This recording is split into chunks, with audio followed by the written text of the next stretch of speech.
Owning land should mean freedom.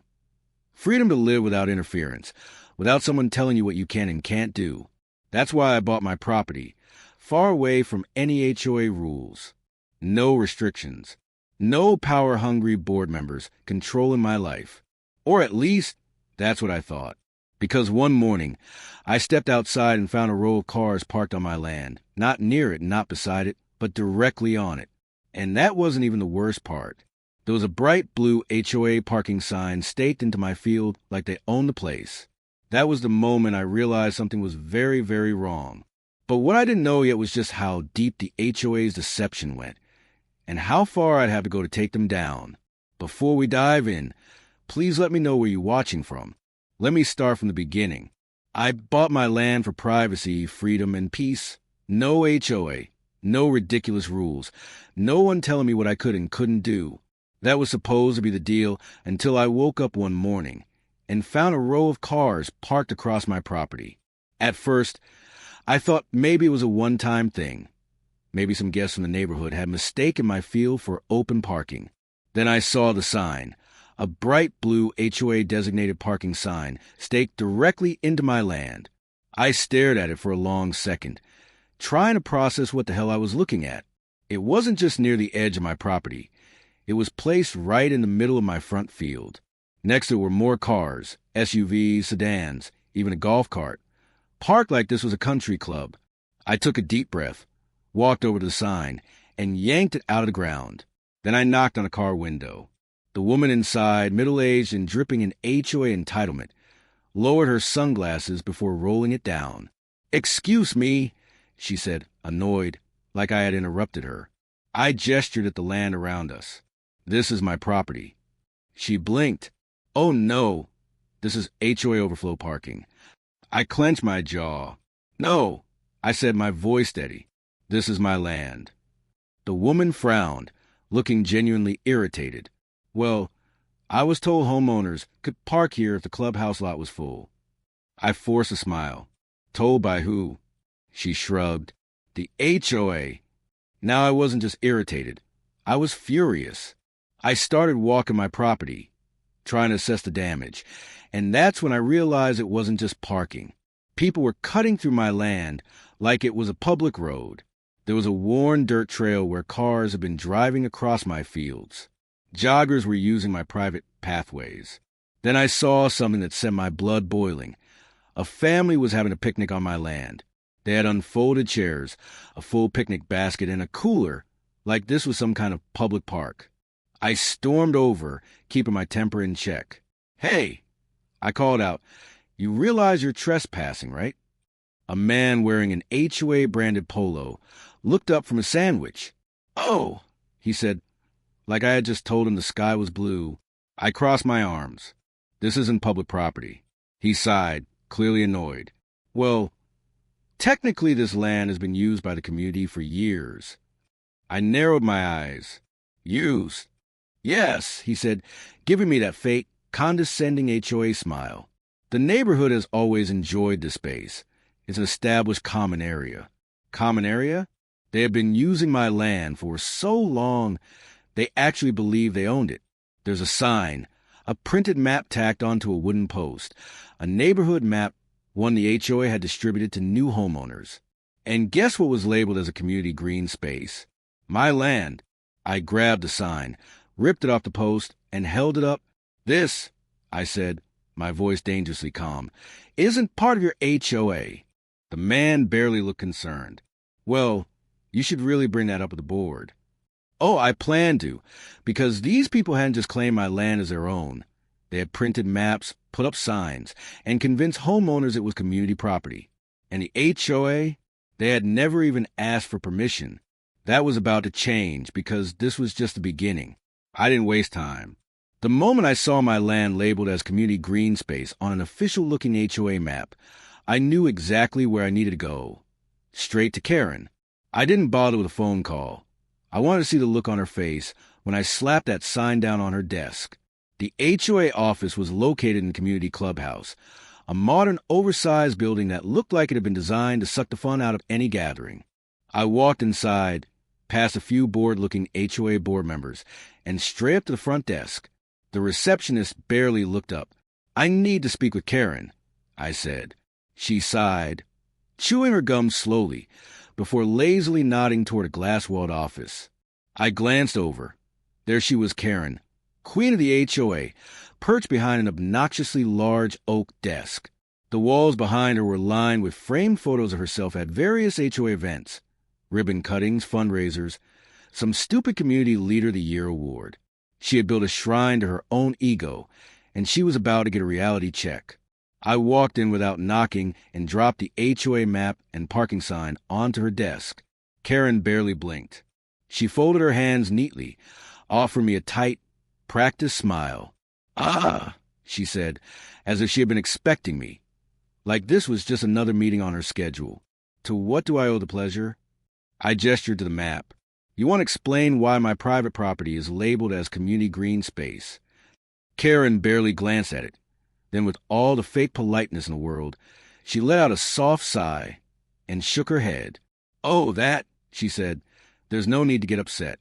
This is all just a big misunderstanding." I crossed my arms. "A misunderstanding?"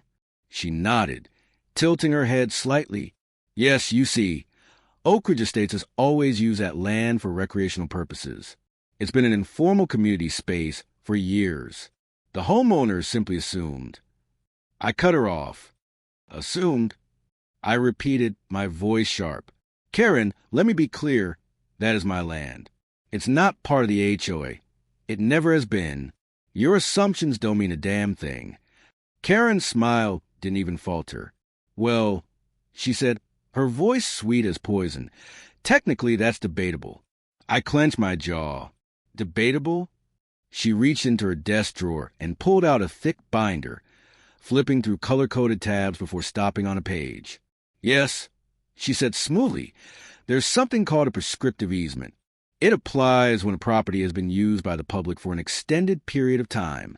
Since the HOA has maintained and enjoyed access to that land for years, the board has the right to request an easement review."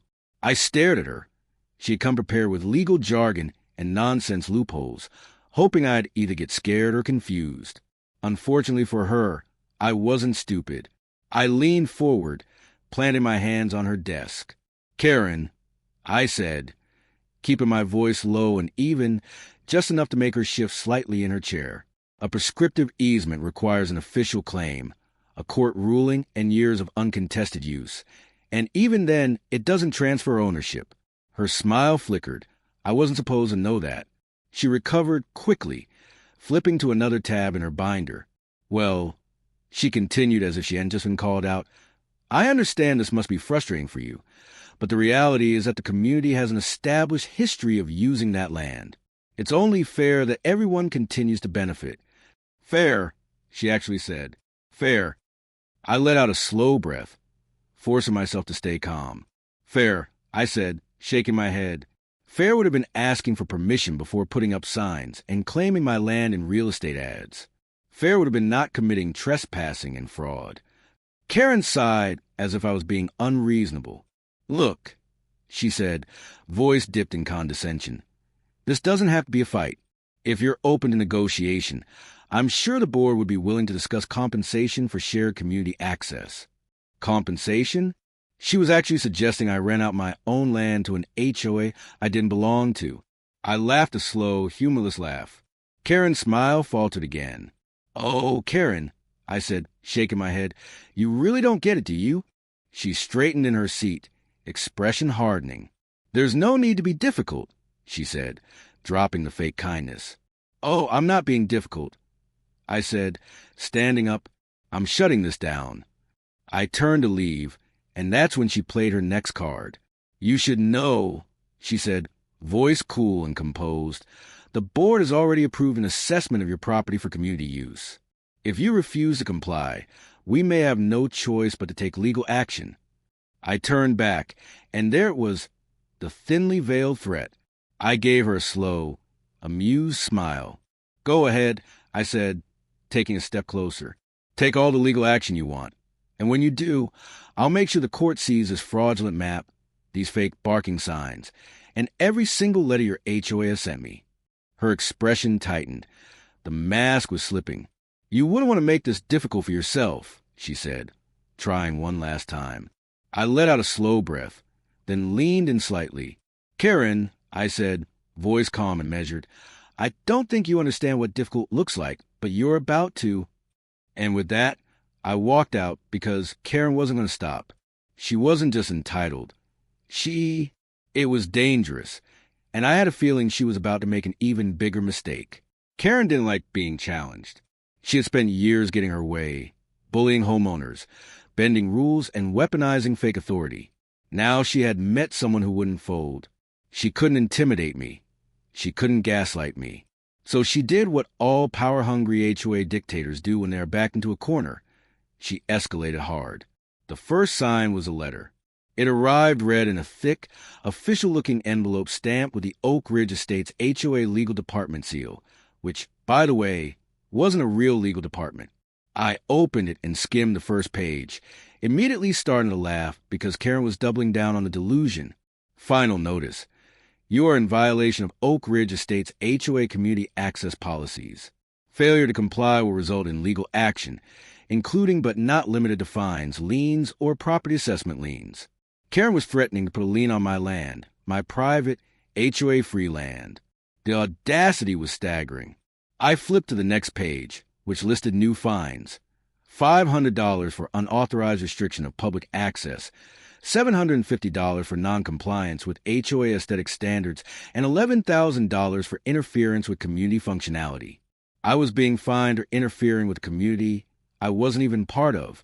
I tossed the papers onto my kitchen table and shook my head. Karen wasn't just trying to scare me anymore. She was building a case, a fake, completely fabricated case, but a case nonetheless. If I had been anyone else, if I had been someone who didn't know the law, I might have actually been worried.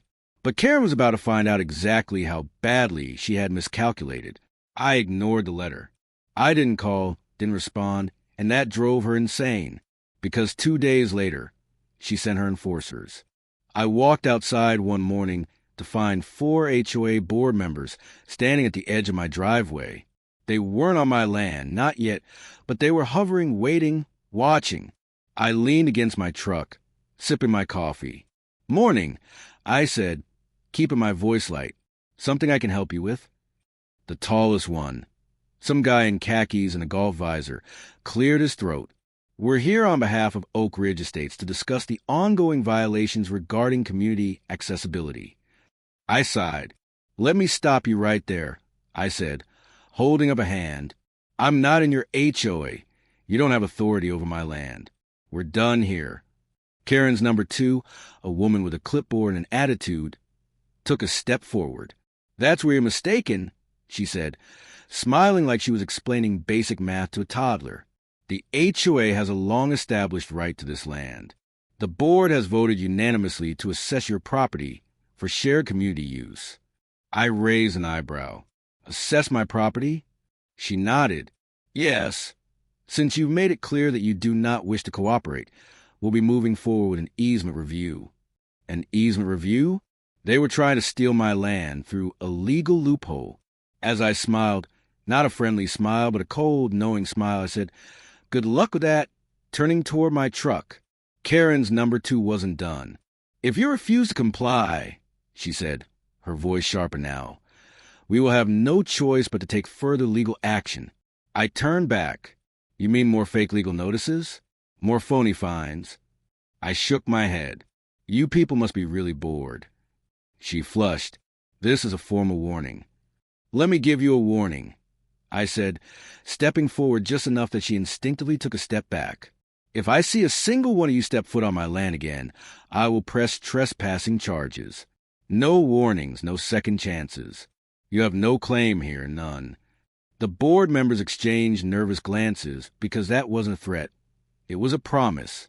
Karen hadn't expected me to fight back. She thought she could bully me, wear me down, and scare me into submission. She had no idea she was picking a fight she couldn't win.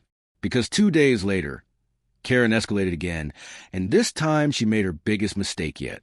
Karen had already tried everything to bully me into submission.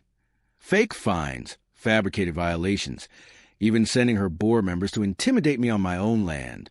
And when none of that worked, she did something so blatantly illegal that I actually had to read it twice to believe it. She sold access to my land. I wasn't just dealing with an entitled HOA. I was dealing with fraud. It started with a voicemail. A real estate agent named Greg left a message, his tone cheerful and professional. "Hi there. I just wanted to follow up on your interest in purchasing a premium lot in Oak Ridge Estates. Let me know if you'd like a tour of the available properties." I frowned, hit read dial, and got Greg on the line. "Yeah, hey," I said, "I think there's been a mistake. You left me a message about a property in Oak Ridge Estates." "Oh, yes." Greg sounded thrilled. "Are you interested in purchasing a premium lot? We still have a few with exclusive community amenities." I rubbed my temples. I already own land here. Greg paused. "You do?" "Yes." I took a deep breath. "And last I checked, my land isn't for sale." Greg let out a nervous chuckle. "Well, sir, I'm not sure what you mean. The HOA listed several lots as part of their expanded recreational space, all with deeded homeowner access." I sat up straight. "Deeded access?" I clenched my jaw. "Greg, where exactly is this expanded recreational space located?" Greg hesitated. Let me check." There was a shuffling of papers, and then the moment he read the address out loud, my stomach dropped. It was my property. The HOA had been advertising my land as part of their private community amenities. I opened my laptop and started digging, and what I found made my blood boil. The HOA's official website had a new section for prospective buyers, and right there in bold text, Oak Ridge Estates is proud to offer exclusive private trails, community event space, and premium green space available to all residents.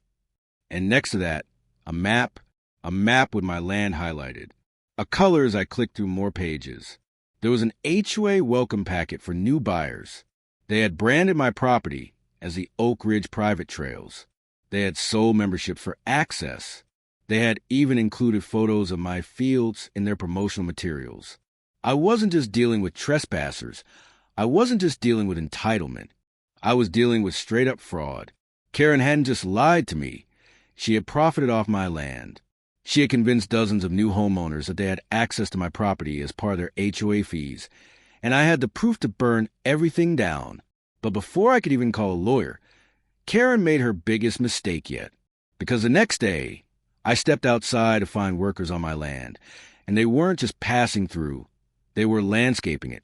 One of them was on a riding mower cutting the grass. Another was setting up a wooden signpost. The sign read, "Welcome to Oak Ridge Private Trails, HOA members only." I was done. This wasn't just an abuse of power. This was criminal. And now Karen was about to lose everything. Karen had pushed her luck too far. She hadn't just trespassed. She hadn't just harassed me with fake legal threats.